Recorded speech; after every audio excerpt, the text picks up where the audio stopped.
তার দান করা জমির উপর দাঁড়িয়ে আছে ঢাকা বিশ্ববিদ্যালয়। তার দানের টাকায় গড়ে উঠেছে বুয়েটের ভিত। বহু মাদ্রাসা ও এতিমখানার জন্য তিনি 2 হাত ভরে দান করে গেছেন। মুসলমানদের শিক্ষা নিয়ে তার মতো সচেতন আর কেউ ছিল না। চলুন জেনে নেওয়া যাক মুসলমান জনগোষ্ঠীকে শিক্ষিত করে তোলার জন্য নবাব সলিমুল্লাহ কি করে গেছেন।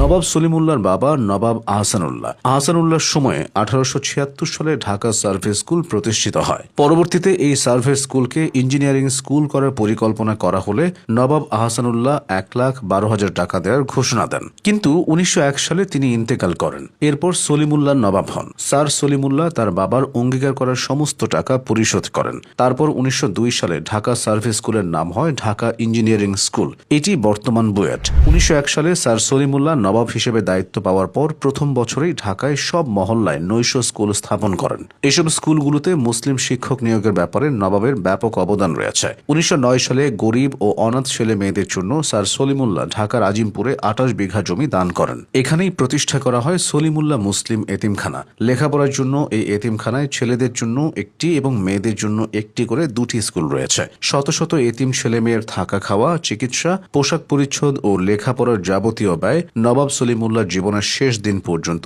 নিজে বহন করেছেন। এমনকি 1905 সালে তার দান করা অর্থের পরিমাণ 1 লাখ টাকার বেশি ছিল। বাংলাদেশের সর্ববৃহৎ এই এতিমখানাটি বর্তমানে বিভিন্ন মানুষের দান করা অর্থে পরিচালিত হচ্ছে।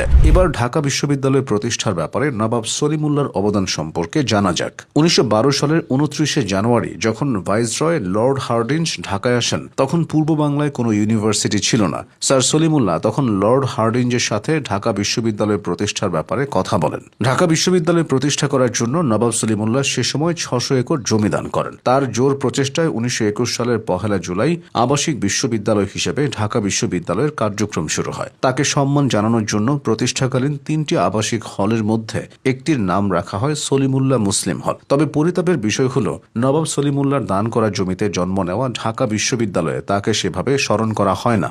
শিক্ষার্থীরা যেন ভালোভাবে পড়ালেখা করার সুযোগ পায় সেজন্য তিনি অনেক দান করেছেন। ভারতের আলিগড় কলেজ হোস্টেলের মতো ঢাকায় একটি মুসলিম ছাত্রাবাস নির্মাণের জন্য তিনি 1,86,000 টাকা দান করেছিলেন। তার আগে বাংলায় কোনো ছাত্রাবাস নির্মাণ করার চিন্তাও কেউ করেনি।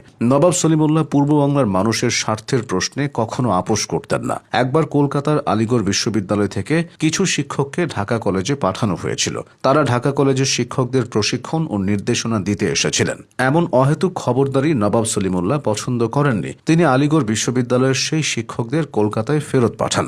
সঙ্গে এও বলে দেন, যদি আলিগড় বিশ্ববিদ্যালয়ের কোনো প্রয়োজন হয় তাহলে ঢাকা কলেজ থেকে শিক্ষক পাঠানো হবে। 1915 সালের 16 জানুয়ারি নবাব সলিমুল্লাহ কলকাতার চৌরঙ্গী রোডস্থ